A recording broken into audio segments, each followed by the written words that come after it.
2 Rois, chapitre 3. Joram, fils d'Akab, régna sur Israël à Samarie, la 18e année de Josaphat, roi de Juda. Il régna 12 ans. Il fit ce qui est mal aux yeux de l'Éternel, non pas toutefois comme son père et sa mère. Il renversa les statues de Baal que son père avait faites.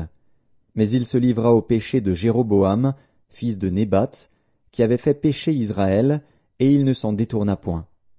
Mécha, roi de Moab, possédait des troupeaux, et il payait au roi d'Israël un tribut de 100 000 agneaux et de 100 000 béliers avec leur laine. À la mort d'Akab, le roi de Moab se révolta contre le roi d'Israël. Le roi Joram sortit alors de Samarie et passa en revue tout Israël. Il se mit en marche, et il fit dire à Josaphat, roi de Juda, « Le roi de Moab s'est révolté contre moi. Veux-tu venir avec moi attaquer Moab ?» Josaphat répondit, « J'irai, moi comme toi, mon peuple comme ton peuple, mes chevaux comme tes chevaux. » Et il dit, « Par quel chemin monterons-nous » Joram dit, « Par le chemin du désert d'Édom. » Le roi d'Israël, le roi de Juda et le roi d'Édom partirent.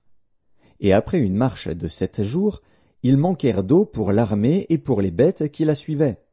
Alors le roi d'Israël dit, « Hélas, l'Éternel a appelé ces 3 rois pour les livrer entre les mains de Moab. » Mais Josaphat dit, « N'y a-t-il ici aucun prophète de l'Éternel par qui nous puissions consulter l'Éternel » L'un des serviteurs du roi d'Israël répondit, « Il y a ici Élisée, fils de Shaphat, qui versait l'eau sur les mains d'Élie. » Et Josaphat dit, « La parole de l'Éternel est avec lui. » Le roi d'Israël, Josaphat et le roi d'Édom descendirent auprès de lui.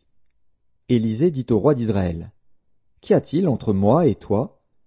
Va vers les prophètes de ton père et vers les prophètes de ta mère. » Et le roi d'Israël lui dit, « Non, car l'Éternel a appelé ces 3 rois pour les livrer entre les mains de Moab. » Élisée dit, « L'Éternel des armées, dont je suis le serviteur, est vivant. Si je n'avais égard à Josaphat, roi de Juda, je ne ferais aucune attention à toi et je ne te regarderais pas. Maintenant, amenez-moi un joueur de harpe. » Et comme le joueur de harpe jouait, la main de l'Éternel fut sur Élisée. Et il dit, « Ainsi parle l'Éternel. Faites dans cette vallée des fosses. Car ainsi parle l'Éternel, vous n'apercevrez point de vent et vous ne verrez point de pluie, et cette vallée se remplira d'eau, et vous boirez, vous, vos troupeaux et votre bétail. Mais cela est peu de chose aux yeux de l'Éternel. Il livrera Moab entre vos mains. Vous frapperez toutes les villes fortes et toutes les villes d'élite, vous abattrez tous les bons arbres, vous boucherez toutes les sources d'eau, et vous ruinerez avec des pierres tous les meilleurs champs. Or le matin, au moment de la présentation de l'offrande, voici, l'eau arriva du chemin d'Édom, et le pays fut rempli d'eau. Cependant, tous les Moabites ayant appris que les rois montaient pour les attaquer, on convoqua tous ceux en âge de porter les armes et même au-dessus, et ils se tinrent sur la frontière. Ils se levèrent de bon matin, et quand le soleil brilla sur les eaux, les Moabites virent en face d'eux les eaux rouges comme du sang.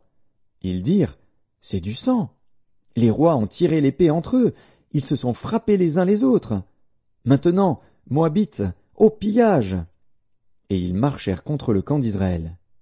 Mais Israël se leva et frappa Moab, qui prit la fuite devant eux. Ils pénétrèrent dans le pays et frappèrent Moab. Ils renversèrent les villes, ils jetèrent chacun des pierres dans tous les meilleurs champs et les en remplirent, ils bouchèrent toutes les sources d'eau, et ils abattirent tous les bons arbres. Et les frondeurs enveloppèrent et bâtirent Kir Harézet, dont on ne laissa que les pierres. Le roi de Moab, voyant qu'il avait le dessous dans le combat, prit avec lui 700 hommes tirant l'épée pour se frayer un passage jusqu'au roi d'Édom. Mais ils ne purent pas. Il prit alors son fils premier-né, qui devait régner à sa place, et il l'offrit en holocauste sur la muraille. Et une grande indignation s'empara d'Israël, qui s'éloigna du roi de Moab et retourna dans son pays.